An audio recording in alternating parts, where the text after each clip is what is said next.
What if the most important questions that are need to be asked before buying a franchise, most people don't even think to ask them?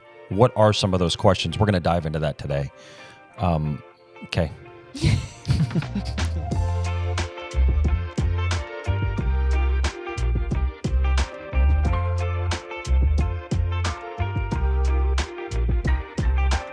One of those first questions is going to be, is this franchise model profitable for the average franchise owner or just the top performers? That's something really important. And we've learned a lot about this in our franchise journey and really have tried to build the Linden Creek model around this premise. Go ahead, give us some of your feedback, Miss Founder. Sure. So there is a lovely gentleman in the franchising community that has been a veteran and well accomplished. His name is David Barr. And he has a phrase that's well known in the franchising world that basically says that your model needs to work for the average person with average drive on an average day. And if it doesn't do that, you don't have a franchise. And so I think that's something really important to think about is when you're exploring franchise opportunities, is this working for everybody across the model for the most part? Or is this just like, hey, the top 10% are crushing it, but everybody else is really struggling? And candidly, it's something we reflect on and think about oftentimes on the franchisor level of like, how do we continue to improve this so that average performance, average people, average day, average work ethic equates to really beautiful results. Now, of course, we're picky. We want above average in terms of the franchise owners we're bringing into our fold, and we've been really proud to be able to do that. But we want to measure ourselves against those metrics. Yeah, we talk about some of those qualities in another episode, but one of the things that I learned at IFA was the bell curve of that performance, right? So typically you want 80% of your franchise owners operating in the middle, kind of at that average level. You're going to have 10% that are going to be overachievers. Thank God for them. You're going to have 10% that are just, not with it per se, right? That's just normal. Yep. But it's being able to coach everybody through that stuff, coaching that 80% to continue to push and maximize and go from there, right? Yeah, absolutely. Love design, but think like a business owner? If you're ready to leave your 9-to-5 and want to do something that's buildable and scalable, check out linden-creek.com/franchise and see if Linden Creek is the right fit for you. Question number 2 is, what level of support and systems does the franchisor provide after the sale, right? So they get you to that finish line, you become a franchisee. What happens after that?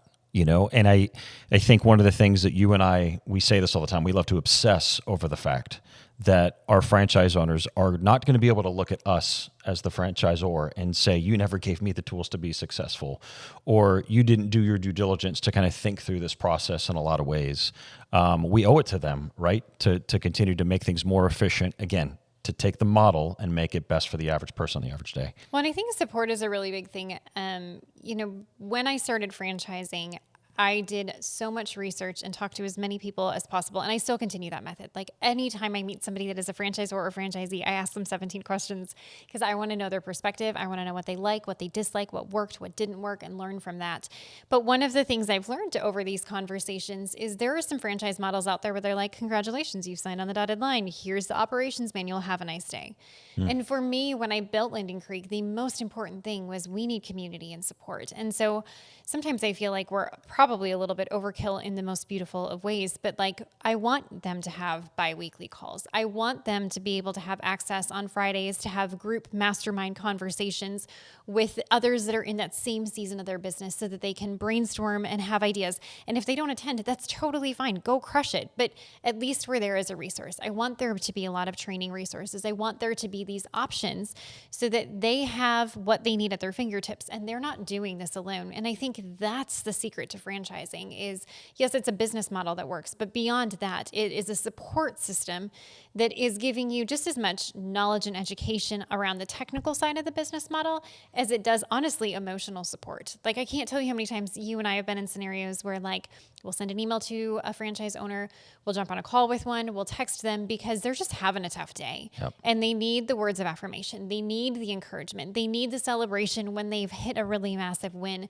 And it's those little things that, to me, transform from we're a franchise model to like we truly are a community. And that's something that I strive so heavily for. But I think it's important to look for as you're kind of making these decisions. Yeah, absolutely. How vested is your franchisor in your individual success? I think that that's key.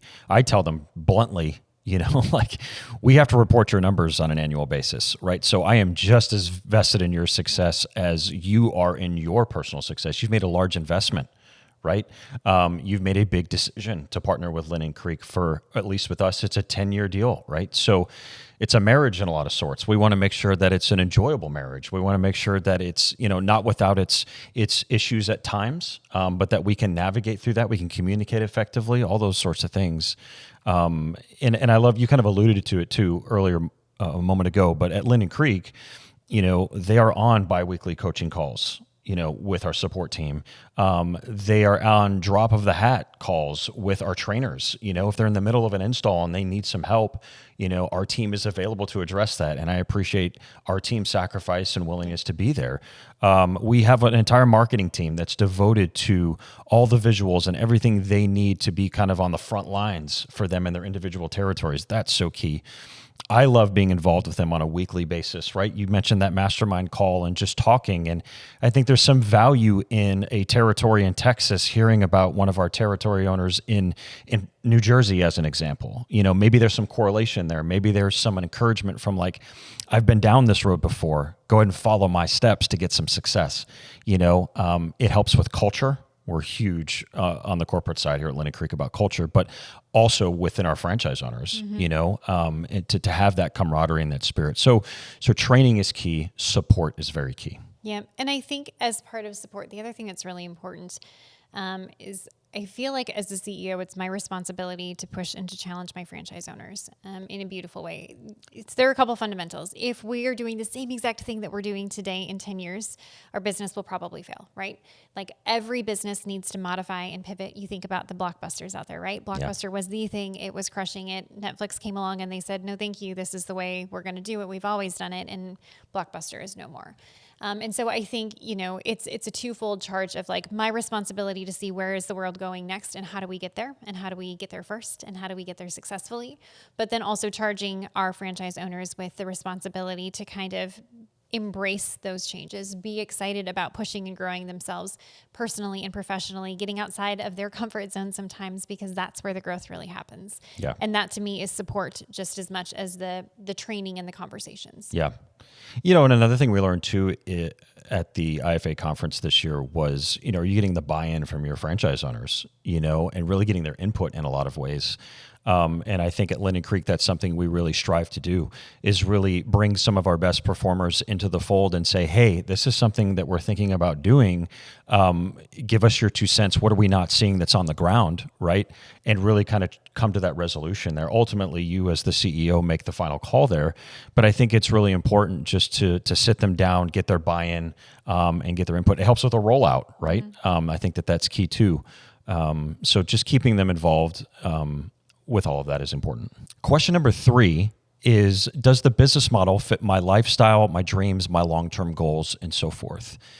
I think that's really key. Again, this is a big time commitment, right? It's going to take the next 10 years of your life at minimum. And I think we make no bones at Linden Creek. Like, what would you say would be one of your dreams for your franchise owner, one of your goals for them as their business grows? I would say one of the big goals, as silly as it sounds, is like, I want them to be thinking about their exit strategy. Yes. I want them to build a business because they love what they're doing in the day to day. Correct. Because it's providing for their lifestyle. But like, to me, a big win is like when that day comes and you're like, I'm ready to say farewell to Linden Creek, that it's the most beautiful decision that you've made and it's paid dividends. Yeah. But I think one of the things I love about franchising as a whole is there are so many different models and options. Mm-hmm. You have franchise owners that own, 100 Taco Johns. And they're not in the day-to-day. They're not sitting in the restaurants, right? You've got Chick-fil-A's where you've got one person and they are in the restaurant and managing. You have places where the owner maybe needs to be more involved or doesn't, where they maybe care about the industry or they maybe don't. And so I don't think there is a right or a wrong. I think it just comes down to really knowing you as a potential franchise buyer. What is it that you value? Do you care about specifically what industry this is in? And do you need to be passionate about it? Is it something that you want to be involved in the day-to-day with? Or is it something where you want to be hands-off? Because there are franchise models for both. Yeah. And then again, the big thing is like, how does that balance with your work-life goals? How does that balance with your long-term goals? Is it going to be hitting those things? And there's a franchise out there for everybody. And so I think it just comes down to like really pausing and defining like, what is it that I want out of this? What are my true goals and aspirations? What does day-to-day look like while I'm managing the business? And even if you're not in the day-to-day, you would be silly to think that you're not going to be part of managing the business on the regular and the personnel and the people. And so I think defining that for yourself before you really start diving into that search, and then reflecting on it as you dive into each model to go, is this a marriage and a fit that makes sense and is kind of checking those boxes? One of the things that you've reframed so nicely within the organization is the phrase work-life balance. And we talk about work-life harmony, right? Particularly when you're starting a business from the ground up. We've talked about this before, but like a good deal of sacrifice that's required. One of the things I appreciate about you when you get on a CEO call with a prospective franchise owner is you kind of lay it out for them in a lot of ways. And you kind of say, this is what it's going to take. Yeah. You know, what are some of those things that you tell franchise owners when they jump on that call? Yeah, I mean, I think it's silly to ever say that starting a business is easy. Right. It's not, not at all. And so I think having that honest conversation, expectations of no matter what business model you decide to start and be part of, there are going to be challenges. There are going to be times that you are spending more hours working than you might want to. There are going to be times that you're figuring out personnel and the right fit for your culture and building and creating these things. But I think what I love about it when I reflect on all of that and the sacrifices that I've made over the years and what have you is it's always been because it's my decision. Right. It was my decision to put my foot on the gas. It was my decision to put my foot on the brake. It's my decision on how quickly we grow and when and why. And so you get to own that level of decision making. The disadvantages, there are sacrifices that go with it, but I'd rather someone know that up front and understand that this is not an easy journey. Understand that you're climbing up a mountain, but the climb is something that builds character and creates a really beautiful journey. Yeah, absolutely. Thanks for listening today. If this is something that interests you as you're pursuing your franchise opportunities and journey, and Linden Creek is one that might spark your interest, definitely reach out. You can check us out at linden-creek.com/franchise. But if nothing else, subscribe. We love to continue the conversations forward. Until next time, this is In Good Space.